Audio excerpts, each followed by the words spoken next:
আসসালামু আলাইকুম দর্শক, ওয়েলকাম জানাচ্ছি পারুল ফুড কিচেনে আর একটা নতুন রেসিপি দেখার জন্য। মজাদার এবং পুষ্টিগুণ সম্পূর্ণ একটা রেসিপি শেয়ার করতে চলেছি, পুরো ভিডিওটা দেখার অনুরোধ রইল।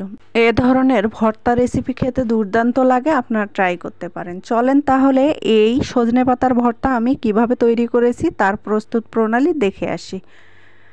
আমি প্রথমে সজনে পাতা পাড়িয়ে নিব। আমাদের কিন্তু প্রায় সকলেই যাদের গ্রামে বাড়ি তাদের কিন্তু সজনে পাতা প্রতিটা বাড়িতেই থাকে। তো আমাদের প্রতিটা বাড়িতেই এই সজনে পাতা গাছ লাগানো দরকার।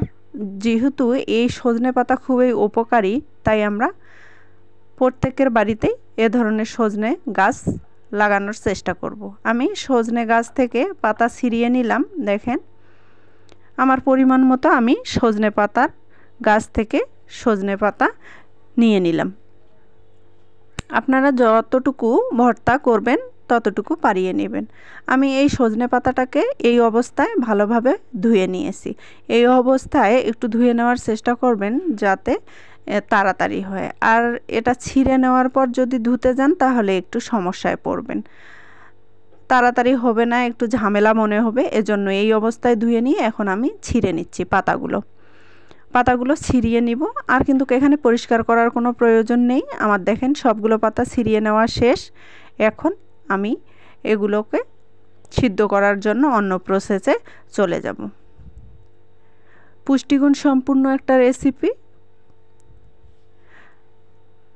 আমি এখানে সব কিছু ধুয়ে পরিষ্কার করে নিয়েছি, সাথে একটা মাছ অ্যাড করেছি, 1 পিস মাছ অ্যাড করেছি। আপনারা চাইলে এখানে 2 পিসও মাছ অ্যাড করতে পারেন বা কম বেশি করে অ্যাড করতে পারেন। আমি এখানে 1 পিস মাছ অ্যাড করেছি, এটা হচ্ছে আমার পাঙ্গাস মাছ। তারপরে এখানে অ্যাড করে নিয়েছি পেঁয়াজ, মোটা করে একটু কেটে নিয়েছি, কাঁচামরিচ, শুকনা মরিচ আমার পরিমাণ মতো, আদা রসুন এখানে অ্যাড করেছি আমার পরিমাণ মতো, অল্প পরিমাণ পানি অ্যাড করেছি। এখানে আমি ঢাকনা দিয়ে 3 মিনিটের মতো কুক করে নিয়েছি। দেখেন পানিটা শুকিয়ে এসেছে। এখন কিন্তু আমার সজনা পাতাটা সিদ্ধ হয়ে গেছে, মাছটাও সিদ্ধ হয়ে গেছে। এখন পানিটা ভালোভাবে শুকিয়ে নেওয়ার চেষ্টা করবেন।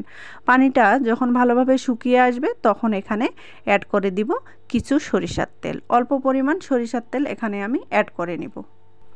এ পর্যায়ে এসে সরিষার তেল অ্যাড করে একটু বেশ কিছুক্ষণ ভেজে নেওয়ার চেষ্টা করবেন। এই ভর্তাটা মাছ দিয়ে করলে খেতে কিন্তু দুর্দান্ত হয়।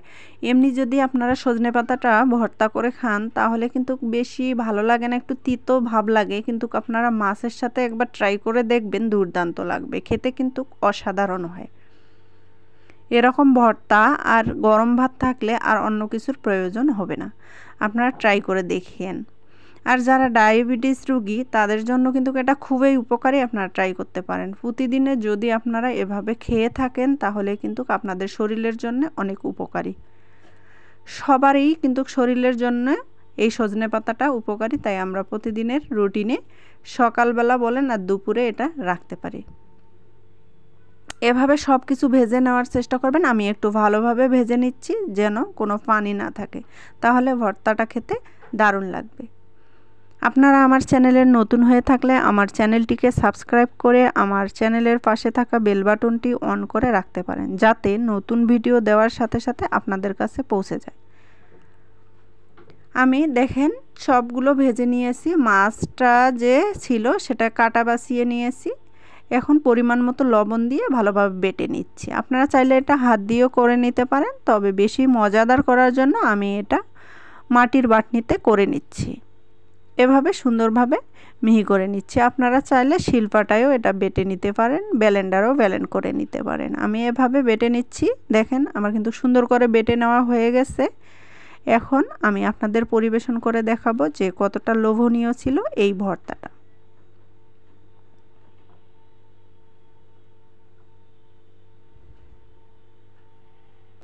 দেখেন, দেখে বোঝা যাচ্ছে যে দুর্দান্ত হয়েছিল ভর্তাটা। দেখেন মাশাআল্লাহ সুন্দর একটা কালার এসেছে, তাই না বন্ধুরা? দেখতে সুন্দর লাগতেছে, তাই না বন্ধুরা? একটু কমেন্টে জানাতে পারেন। আমার এই সিম্পল রেসিপিগুলো যদি আপনাদের ভালো লেগে থাকে তাহলে লাইক কমেন্ট শেয়ার করবেন। আর যারা ফেসবুক থেকে দেখতেছেন ফলো দিবেন, লাইক কমেন্ট শেয়ার করবেন। আর আপনারা অনেকেই ভিডিও দেখেন কিন্তু লাইক দেন না। প্লিজ একটা লাইক দেবেন, আপনাদের একটা লাইক আমাদের অনেক উপকারী। আল্লাহ হাফেজ, সকলে ভালো থাকবেন।